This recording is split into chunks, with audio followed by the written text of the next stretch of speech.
The first time I saw Vesa Thalkorin, she was laughing at something that wasn't funny. I didn't know it yet, but that laugh would follow me around for weeks. My name is Daniel Reyes, and I work as a human liaison on Valkaris Station. It's a strange job. Mostly I sit in meetings, translate cultural habits for confused diplomats, and try not to embarrass Earth in front of species that have been flying between stars since before humans learned to write. We're new here. Very new. Most of the aliens on this station still think of humans the way you might think of a dog that learned to open a door. Impressive, maybe, but not exactly an equal. Valkaris Station sits at the edge of compact space, a giant wheel of metal and glass that holds thousands of beings from a dozen different worlds. Humanity was allowed a small office here, after something called the Kesh incident. I still don't know the full story. Nobody explains it to me directly. I only know that after Kesh, the compact stopped calling us the primitive species and started calling us the unpredictable species. That's supposed to be a compliment, I think. On the day everything changed, I was standing near the back of the Grand Hall, holding a drink I wasn't really drinking, listening to alien nobles talk about trade routes I didn't understand. That's when she walked in. Vesa Thalkorin was the heir to the Korin dynasty, one of the oldest and most respected families in the compact. She was young, sharp-eyed, and clearly used to being the smartest person in every room. She wore a long silver robe that seemed to shift color depending on the light, and she moved like she already owned the space around her. I'd heard she was touring stations before her coronation, learning about the lesser species firsthand. I didn't think much about it. I figured she'd walk through, nod politely, and leave. I was wrong. She stopped near my group. Her eyes moved over the small crowd until they landed on me. I was the only human in the room, so I suppose I stood out. "You," she said, her voice smooth and confident. "You are one of the humans, yes?" "Yes, Your Highness," I said, bowing my head slightly, the way I'd been trained to do. She smiled, but it wasn't a warm smile. It was the kind of smile people give when they already know the answer to their question and just want to hear you say it out loud. "Tell me," she said, loud enough for others to hear, "is it true your kind still buries its dead in the dirt? Like animals hiding food?" A few nearby aliens chuckled. I felt my face grow warm, but I kept my expression calm. "Some humans do bury their dead, yes," I said simply. "Others choose different customs. We have many traditions." She tilted her head, clearly enjoying herself. "How strange. On my world, we return our dead to the stars. It seems more dignified than dirt." I said nothing. I didn't think there was anything wrong with my answer, but I could tell she wanted more of a reaction. She continued, stepping closer. "And it's true. Your bodies break so easily. A little too much heat, a little too much cold, and you simply stop working? Every species has weaknesses," I said. "Yours as well, I imagine." That earned a small laugh from a few of the older diplomats standing nearby, the kind of laugh that told me she wasn't used to being challenged, even gently. Vesa's smile flickered for just a second, before returning, sharper than before. "You humans are curious creatures," she said. "So short-lived, so fragile, so slow to build even simple things by our standards. Tell me, human, what exactly is your kind even for?" The room went quiet. I could feel dozens of eyes turning toward me, waiting to see how I would react. Would I get angry? Would I try to defend humanity with some clumsy speech? Would I stammer and prove her point? I looked at her for a moment, not with anger, not with sadness, just calm. "Your Highness," I said, "I hope your reign is a peaceful one, truly." Then I set my drink down on a nearby table, gave a small, polite bow, and turned to leave the hall. I didn't look back. I didn't need to. I could feel the silence behind me, thick and confused, as if the entire room had expected a different ending to that scene. Walking away wasn't a performance. I wasn't trying to look mysterious or clever. I simply didn't see the point in arguing with someone who wasn't asking a real question. She wasn't curious about my answer. She just wanted to see me struggle. I decided not to give her that. Later that night, I sat in my small office, going through reports, trying to forget the whole thing.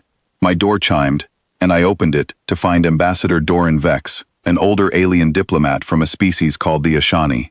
He was tall, with pale blue skin and calm, steady eyes. He'd been kind to me since I first arrived on the station, always willing to explain things the other diplomats assumed I already knew. You handled that well, he said, stepping inside.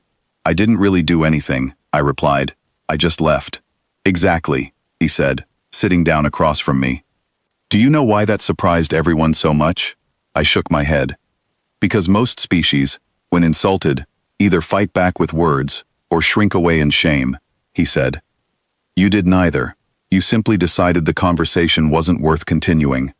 That is a very human thing to do, from what I've seen. I frowned. Is that a compliment? He smiled. It is. Let me tell you something about the Kesh incident, since I doubt anyone here has explained it properly. I leaned forward, curious despite myself. 3 years ago, he began, a human salvage crew was pulled into a conflict near the Kesh system. A group of raiders had taken control of a damaged trade station, holding several crews hostage, including a few of our own Ashani traders. The compact fleet was still 2 days away. The humans on that salvage ship had no weapons, no military training, and no backup. What happened? I asked. They didn't wait for help, he said. They didn't panic.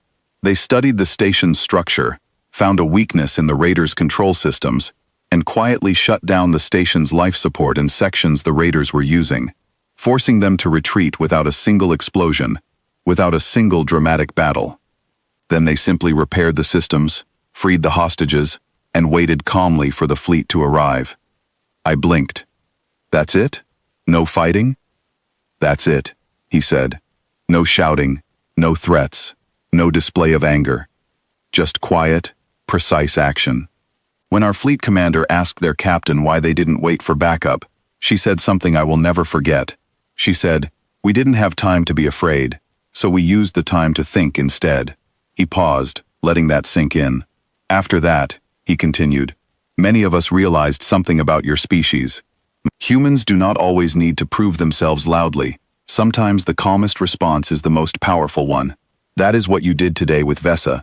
You didn't waste your breath convincing her of your worth. You simply removed yourself from a conversation that wasn't going anywhere. I sat back, letting his words settle in my mind. It hadn't felt like a strategy to me.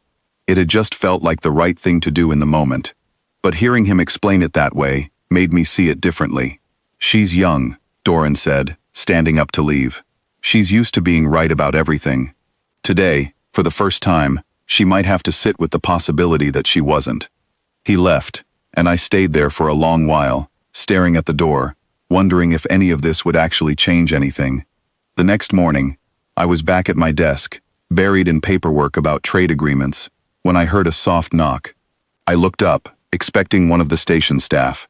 Instead, I saw Vesa standing in the doorway, alone, without her usual group of attendants. She looked different without an audience, less certain, almost hesitant. "May I come in?" she asked. "Of course, Your Highness," I said, standing up out of habit. She stepped inside, glancing around at the simple office, the stacks of paper, the small human touches I'd added to make the space feel less sterile. A photo of my family, a small potted plant that somehow still survived in the station's recycled air. "You didn't answer me yesterday," she said finally. "In the hall. Why didn't you fight back?" I considered my answer carefully. "Because you weren't really asking me a question," I said. "You were trying to make a point in front of everyone. I didn't think arguing would change your mind, so I decided not to waste the effort." She frowned, clearly not expecting that answer. "That's it? You simply decided I wasn't worth the effort?" "Not exactly," I said. "I decided that moment wasn't worth the effort. There's a difference." She was quiet for a moment, studying me the way someone studies a puzzle they can't quite solve. "On my world," she said slowly, "when someone insults you, you either destroy their argument in front of others, or you lose standing. There is no middle option. No one simply walks away. For us," I said, "walking away isn't losing. Sometimes, it's the strongest thing you can do. It shows you don't need someone else's approval to know your own worth." She sat down slowly in the chair across from my desk, something she clearly hadn't planned to do when she walked in. "The ambassador told me about Kesh," she said quietly. "I figured he might," I said. "I didn't understand it before," she admitted. "I thought it was a story about human luck. Now I think it might be a story about human patience." "Maybe it's both," I said. "We're not perfect. We make plenty of mistakes. But when things get difficult, we've learned to stay calm and think, instead of panic and react. It saved us more than once. She looked at the small plant on my desk, then back at me. "You're very different from what I expected." "Most people are," I said, smiling slightly. "You just have to actually spend time with them, instead of deciding what they are before you meet them." For the first time since I'd met her, she smiled. Not the sharp, mocking smile from the hall, but something smaller and more real. "I owe you an apology," she said. "What I said yesterday was unfair. I was trying to impress the others, not understand you." "I know," I said. "That's exactly why I walked away." She nodded slowly, as if finally understanding something important. Then she stood, smoothing her robe, and walked toward the door. Before leaving, she paused and looked back at me. "Perhaps," she said, "next time I visit a human, I'll ask questions I actually want answered." "I'd like that," I said. She left, and I sat there for a long moment, staring at the empty doorway, thinking about how strange this whole situation had turned out to be. I hadn't planned any of it. I hadn't tried to teach anyone a lesson or prove a point. I had simply refused to shrink in front of someone who wanted me to. Word of what happened spread quickly around the station, the way stories always do in small, closed communities. Some aliens found it fascinating, others found it strange. A few, like Vesa, found it something worth thinking about more carefully. I never became famous for it. I didn't want to be.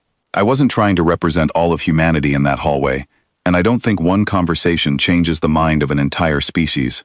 But I do think it changed something in Vesa, even if just a little. And maybe that's enough.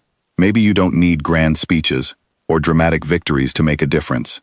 Sometimes you just need to hold on to your own quiet confidence, even when someone is trying to take it from you.